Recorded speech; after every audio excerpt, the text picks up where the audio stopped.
Hello, Sofa Squad. It's me, Paul, with Reporting Live from my sofa. How are you all doing? I hope that everybody is having a wonderful holiday season.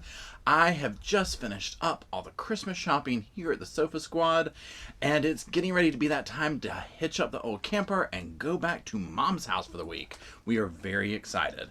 Now, there are still some crazy things going on in the world that I want to talk to you all about. So today we're going to be discussing a case, and this is actually a very recent case. It has not gone to trial. The suspect, the perpetrator, was just put in jail. This is a case about domestic violence. Now, I'm going to have a number at the bottom of the screen, as well as the pinned comment and the description. That is a confidential 24/7 number for people to reach out to that might be in a situation that they need somebody to discuss with and they can't do so elsewhere. So like I said, it's confidential. It's the domestic abuse hotline, and the number is going to be right down here.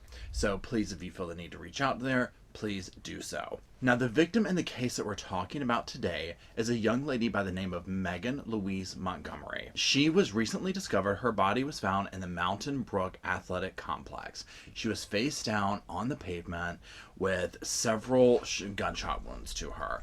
Now, she had one in her back and possibly two in the head as well.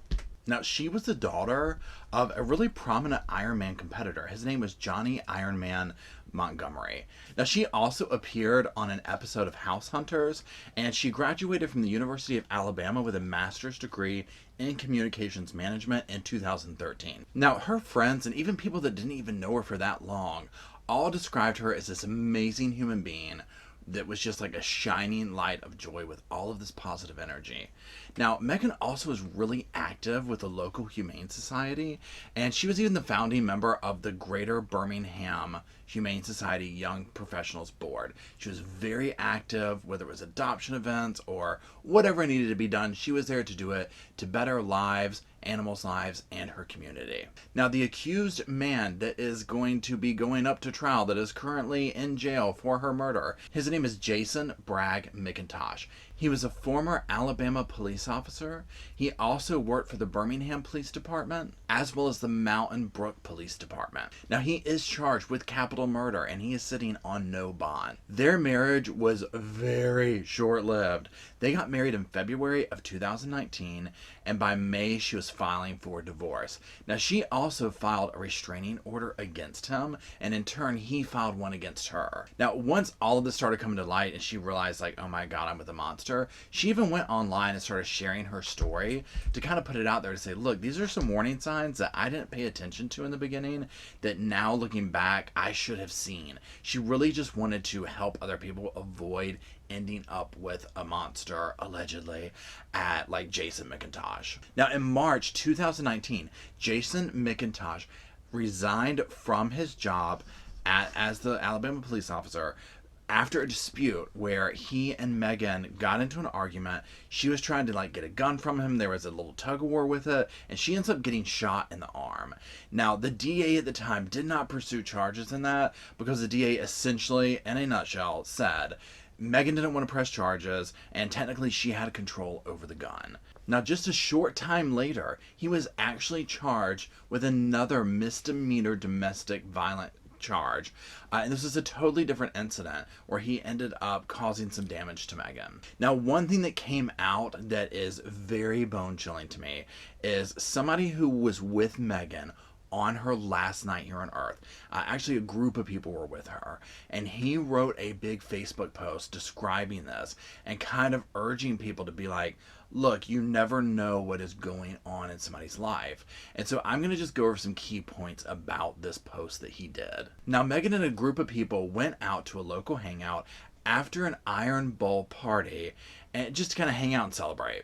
Now, the guy who wrote the Facebook post, he did not know Megan well enough to know all of her backstory. He didn't know about the divorce, this ex-husband, the restraining order, of course. He didn't know any of that. He says that while this group is all sitting at the table, a man comes up to Megan and he puts his hand on her neck and shoulder and is basically like, come with me. And the group obviously was like, what's going on? Who is this? And he's like, I'm her husband and she's coming with me. At the time, he said that she had a terrified look on her face. And he said it registered with him and the other group members as more of a terrified look in the way of, a partner getting caught doing something they weren't supposed to do. And this is the part that in hindsight, he's like, oh my God, she was terrified for her life, but we just didn't know. Now, this group was the last people to see her alive. Jason is being held at the Jefferson County Jail with no bond, like I said.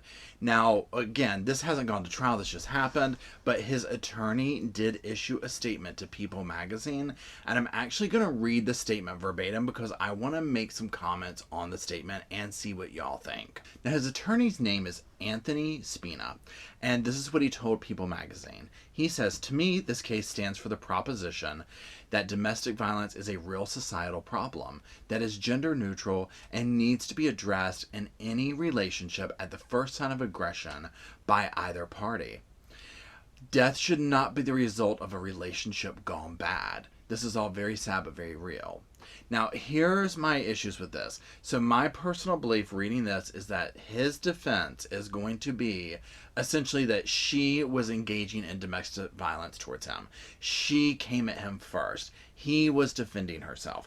Because the language in this, gender neutral, which this is true. There are men out there who get abused by their girlfriends, spouses, whatever, by a female significant other in many cases, and there's a whole different set of issues that go along with that. No matter what, domestic violence is domestic violence. Nobody is allowed to put a hand on anybody, man, woman, or whatever.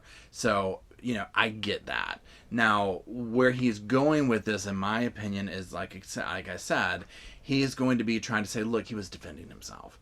Now, as I sit here and say, no one deserves to put a hand on anyone, so on and so forth, I also believe that nobody deserves to be controlled or killed for a relationship that just wasn't working out. So this is going to be a case that we follow here at the Sofa Squad because I'm very curious to see what comes of it.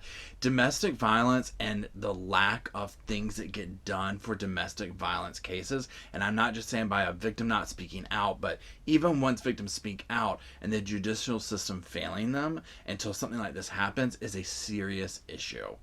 So, like I said earlier, the phone number is in the description and the pinned comment for the National Domestic Violence Hotline.